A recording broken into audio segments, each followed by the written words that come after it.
جو چیز تم زمین کے اندر ڈالو گے اس سے وہی چیز نکلے گی اور اسی کا پھل نکلے گا. عقل بھی یہی کہتی ہے. مرنے کے بعد انسان کو جب تم قبر میں دفن کرو گے، زمین میں گاڑو گے، تو انسان سے انسان ہی پیدا ہوگا یا کتا بلی چوہا بندر پیدا ہو جائے گا؟ جب آم سے امرود پیدا نہیں ہو سکتا تو انسان سے کتا بلی چوہا بندر کیسے ہو جائے گا؟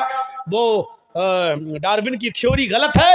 ہم ابھی اس طرف نہیں جانا چاہتے کہ پہلے انسان بندر تھا اور دھیرے دھیرے ترقی کرتے کرتے کیا بن گیا ہے. ہم ابھی اس طرف نہیں جانا چاہتے ہیں، اور نہ ہم اس سائنس کو اور اس کے پنوں کو ہم یہاں چھیڑنا چاہتے ہیں. ہمارے سامنے نسل اور قوم بھی ویسی ہونی چاہیے جو اس طریقے کی تقریروں کو سمجھ سکے.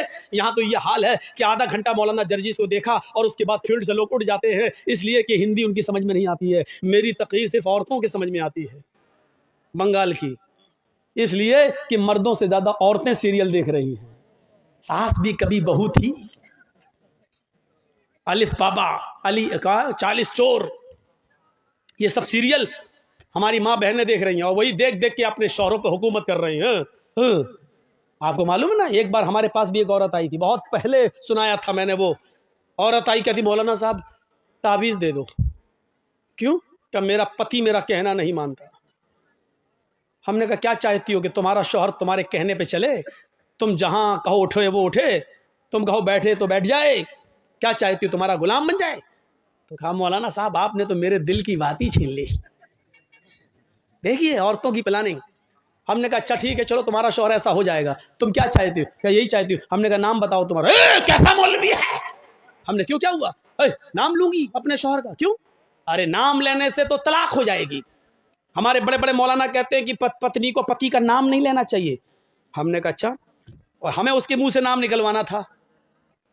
تو میں نے کہا کہ اچھا ایسی بات ہے. ہم نے کہا جب تک تم نام نہیں بتاؤ گی تو تمہارا پتی تمہارا غلام کیسے بنے گا؟ تعویذ میں نام لکھا جائے گا تبھی تو تمہارا پتی تمہارا غلام بنے گا. کہتے اچھا یہ بات ہے کہ ہاں. بلاتی ہے اپنی چھوٹی سی بچی کو، وہاں للا للو بولتے ہیں بریلی میں، لڑکے کو للا لڑکی کو للو. للو ادھر آ. ہاں کیا تیرے پاپا کا کیا نام ہے؟ بچی کہتی ہے رحمت اللہ. میرے پاپا کا نام رحمت اللہ. ہم نے کہا رحمت اللہ؟ ہاں ہاں ہاں ہاں. ہم نے کہا یہ تو رحمت اللہ بتا رہی ہے کہ ہاں یہی نام ہے. ہم نے کہا کیا نام ہے؟ کہا یہی جو بتایا بچی نے. پھر بھی نہیں بول رہی، وہ بھی بڑی ڈھیٹ ہے. تو ہم نے کہا کیا نام ہے؟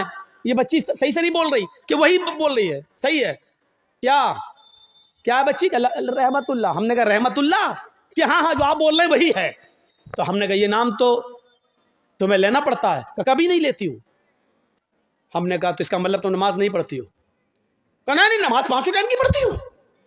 ہم نے کہا نماز پڑھتی ہوں اس میں تو نام آتا ہے؟ کہ نہیں آتا ہے. ہم نے کہا نماز پڑھتی ہوں تو سلام نہیں پھیرتی ہو؟ کہاں پھیرتی ہوں؟ ہم نے کہا اس میں تو آتا ہے السلام علیکم ورحمۃ اللہ. رحمت اللہ آتا ہے کہ نہیں آتا ہے؟ تو کہتی ہے جب وہ نام آتا تو نہیں لیتی ہوں. تو ہم نے کہا پھر کیا کہتی ہو؟ تو کہتی جب وہ نام آتا تو میں کہہ دیتی ہوں السلام علیکم للو کے ابا. میں نام نہیں لیتی ہوں.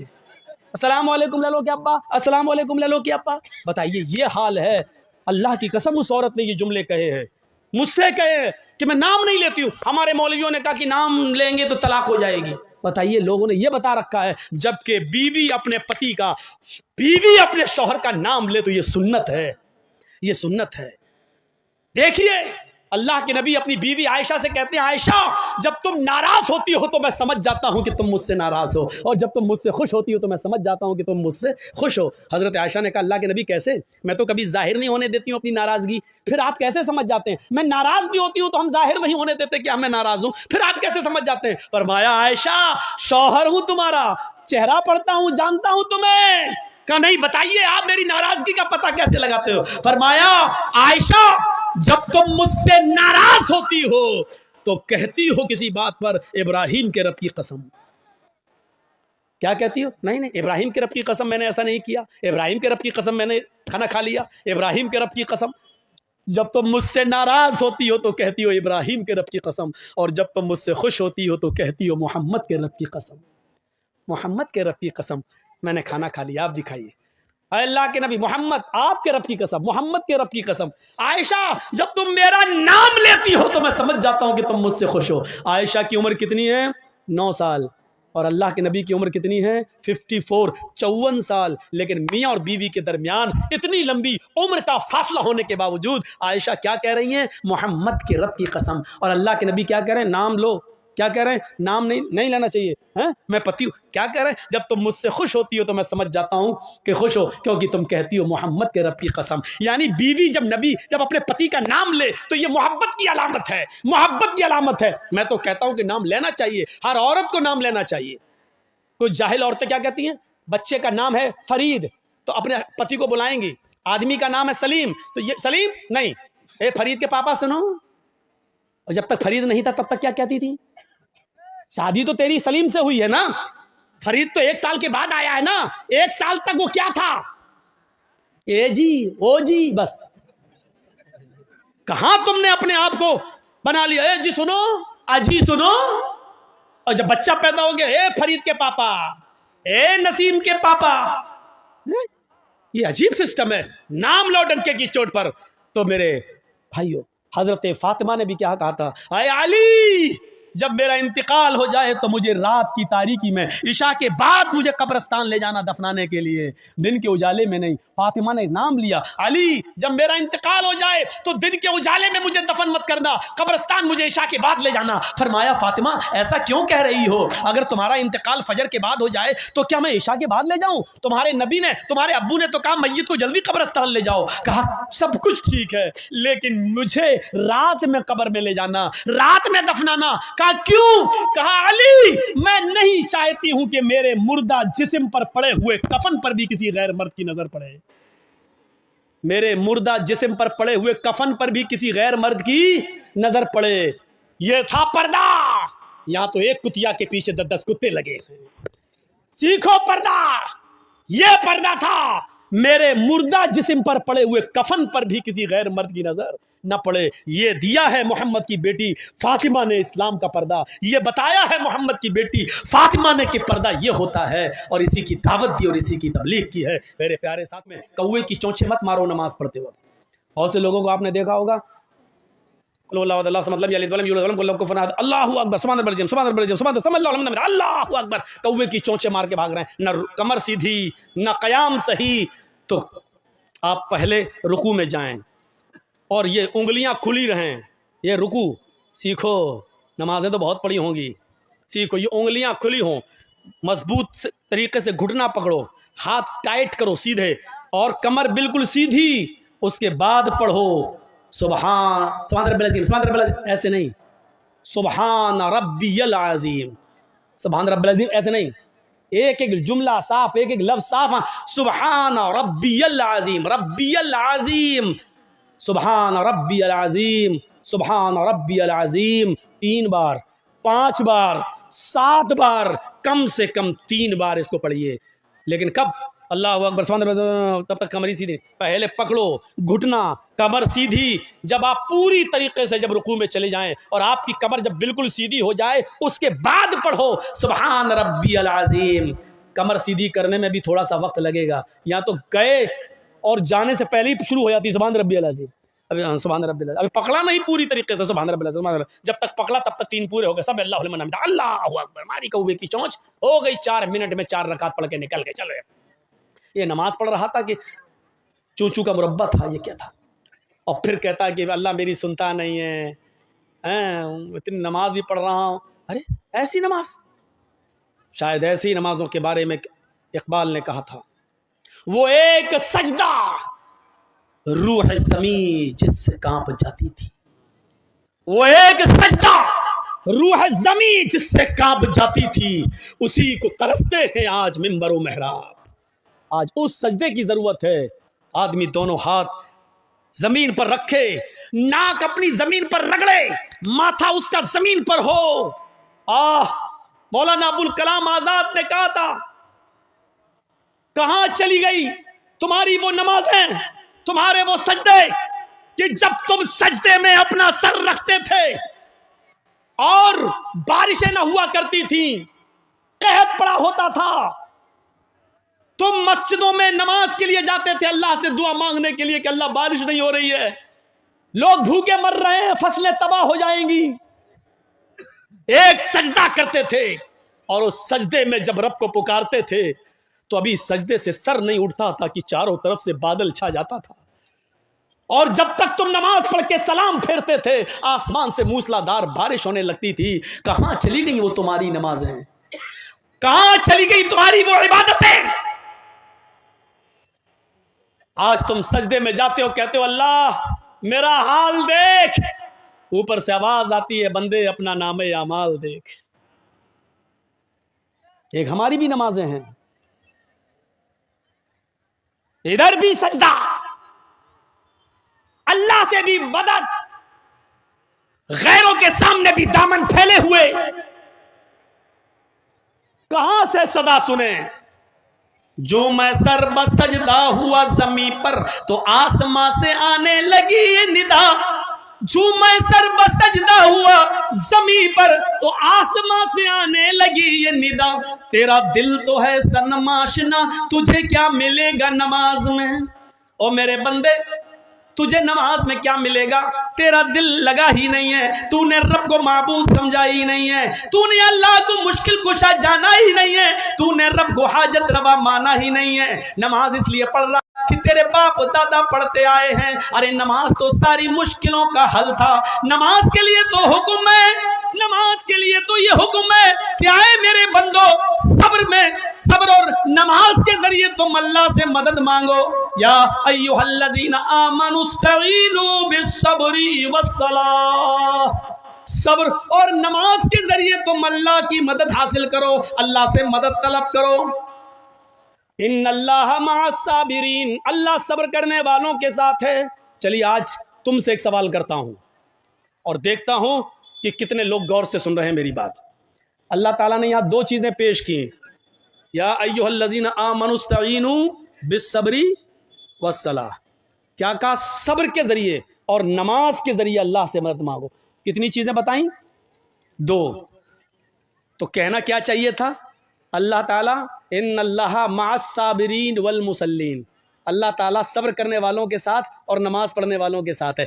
دونوں باتیں جب کہیں تو دونوں کے ساتھ ہونا چاہیے نا، لیکن اللہ نے کیا کہا؟ ان اللہ مع الصابرین، مدد کہہ رہا اللہ صبر اور نماز کے ذریعے مانگو، لیکن آگے کہہ کیا رہا ہے؟ اللہ صبر کرنے والوں کے ساتھ ہے، یہ نہیں کہا اس نے کہ نماز پڑھنے والوں کے ساتھ ہے۔ کبھی سوچا کیوں؟ اور کبھی آپ نے مولانا لوگوں سے سوال کیا کہ یہاں دو چیزیں بتائیں اللہ نے کہ صبر اور نماز کے ذریعے مدد مانگو، تو آگے یہ کیوں کہا کہ صبر کرنے والوں کے ساتھ اللہ ہے؟ یہ کیوں نہیں کہا کہ صبر کرنے والے اور نماز پڑھنے والوں کے ساتھ اللہ ہے؟ اچھا ایک بات بتائیے، نماز سب سے بڑی عبادت ہے عبادتوں میں، توحید کے بعد، کلمے کے اقرار کے بعد سب سے بڑی عبادت کیا ہے؟ نماز۔ تو نماز کا لفظ پہلے آنا چاہیے، نماز کا لفظ پہلے آنا چاہیے، لیکن آ کیا رہا پہلے؟ یا ایھا الذین آمنوا استعینوا بالصبر والصلاۃ، پہلے صبر آ رہا ہے بعد میں صلاۃ آ رہا ہے، یعنی پہلے صبر اور بعد میں نماز، ان دونوں کے ذریعے اللہ سے مدد مانگو۔ پہلے نماز آنا چاہیے لیکن پہلے صبر آ رہا ہے، کیوں؟ میں سمجھتا ہوں کہ شاید یہ تقریر میں نے کہیں نہ کی ہو، یہ جملے میں نے ابھی تک کہیں نہیں بولے ہوں۔ تو سنو، نماز پڑھنا بہت آسان ہے، صبر کرنا آسان نہیں ہے۔ یہاں مشکل چیز کو اللہ نے پہلے پیش کیا ہے۔ اذان کی آواز آ رہی ہے، اللہ اکبر اللہ اکبر، امام پہنچ گیا، مؤذن حی علی الصلاۃ، آؤ نماز کی طرف۔ ہم وضو بنا کر نماز کے لیے جا رہے ہیں، ابھی مسجد میں پہنچے نہیں کہ کسی نے راستہ روک کر کہہ دیا آپ کا بیٹا بہت سیریس ہے، آپ کی ماں بہت سیریس ہے، تڑپڑا رہی ہے۔ میرے بھائیو یقین مانیے کہ ایسے موقع پر انسان کا صبر کا پیمانہ لبریز ہو جائے گا اپنا بیٹے کا جب بیماری کا نام سنے گا۔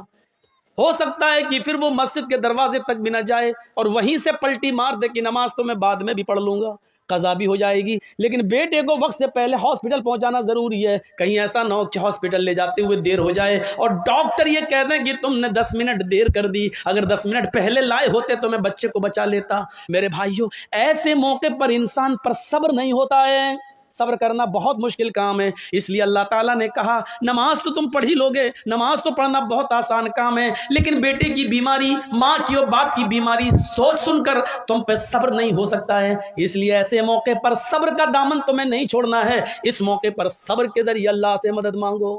صبر.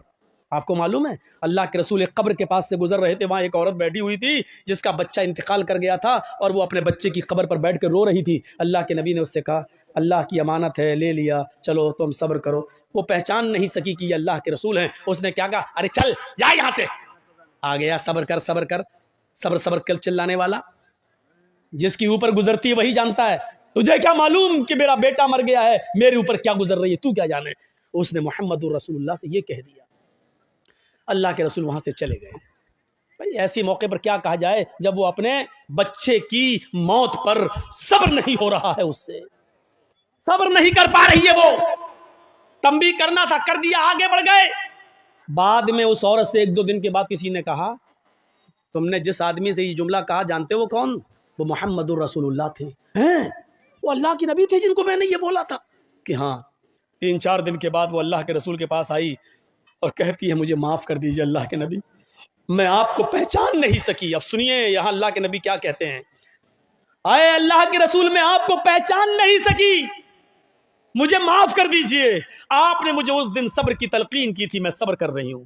اے اللہ کے رسول مجھے صبر آ گیا, میں نے صبر کر لیا, آپ مجھے معاف کر دیجئے. میں نے آپ سے کہا چل چل, تو کیا جانے, جس کے اوپر گزرتی وہ جانتا, مجھے صبر آ گیا. تو اللہ کے نبی نے مسکراتے ہوئے کیا کہا, نہیں 4 دن کے بعد صبر آیا ہے نا, نہیں, انما الصبر عند الصدمۃ الاولی, صبر تو اس وقت ہوتا ہے جب مصیبت پہنچے, اسی وقت صبر کیا جائے.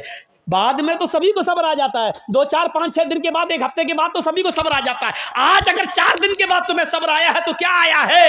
اصل صبر تو اس دن تھا جس دن تمہارا بیٹا مرا تھا اور تم اپنے بیٹے کے قبر کے پاس بیٹھ کر رو رہی تھی, اور اس وقت میں کہہ رہا تھا صبر کرو. اس وقت تم صبر کرتی تو تمہیں اجر ملتا, تمہیں انعام ملتا, تمہیں اللہ کے یہاں ثواب دیا جاتا. 4 دن کے بعد معافی مانگ رہی ہو اور کہہ رہی ہو کہ مجھے صبر آ گیا. آج صبر کا کوئی بدلہ تمہیں نہیں ملے گا. صبر تو وہ ہے جو مصیبت کے وقت آدمی کرے, بعد میں تو سبھی کو صبر آ جاتا ہے. صبر کو سمجھنے کی کوشش کرو.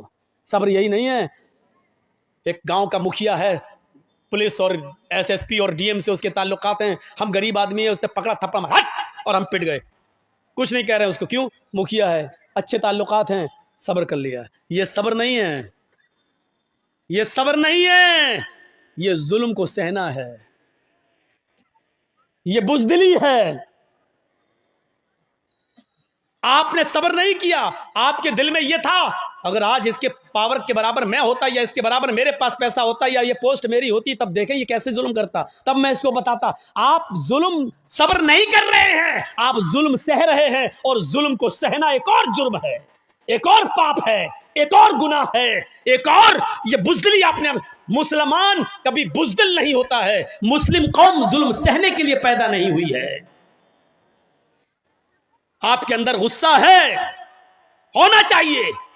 میں نہیں کہتا ہوں کہ غصہ آپ مت ہوئیے, میں کہتا ہوں کہ اگر غصہ آپ کے اندر ہے تو اس غصے کو پرورش کیجئے, اس غصے کو پالیے. میں تو آپ کو یہ نصیحت کرتا ہوں کہ غصے کو پالیے, لیکن اس غصے کو آپ اپنے اندر پال پوس کر بڑا کریے, اور یہ غصہ وہاں دکھائیے جب آپ کا بیٹا شراب پیتے ہوئے گھر پہ آئے, تب آپ کا غصہ آنا چاہیے. آپ کی بیوی بے پردہ جب بازاروں میں گھومتی ہے تب آپ کو غصہ آنا چاہیے. اس غصے کو سنبھالیے, اور جہاں غصہ ہونے کی ضرورت ہے وہاں غصہ کیجیے. یہاں غصے کی ضرورت ہے, یہاں آپ کی بیٹی بے پردگی کے ساتھ گھوم رہی ہے, موبائل لیتی ہے, اپنے جیجا کی موٹر سائیکل پہ بیٹھ کے بہنوئی کے ساتھ سفر کر رہی ہے, اور دیور کی موٹر سائیکل پر بھابھی بیٹھ کر جا رہی ہے. آپ کے اندر غصہ آنا چاہیے, اور آپ اپنے چھوٹے بھائی سے کہیں تیری ہمت کیسے ہوئی کہ تو نے اپنی بھابھی کو, یعنی میری بیوی کو پیچھے بٹھایا, موٹر سائیکل پہ بٹھایا. اور ایک سسر کو اپنے داماد پر غصہ آنا چاہیے کہ تو نے اپنی بیوی کو چھوڑ کر میری دوسری بیٹی جو تیری سالی ہے وہ تیری موٹر سائیکل پہ بیٹھ کے بازار یا اسکول کیوں گئی ہے.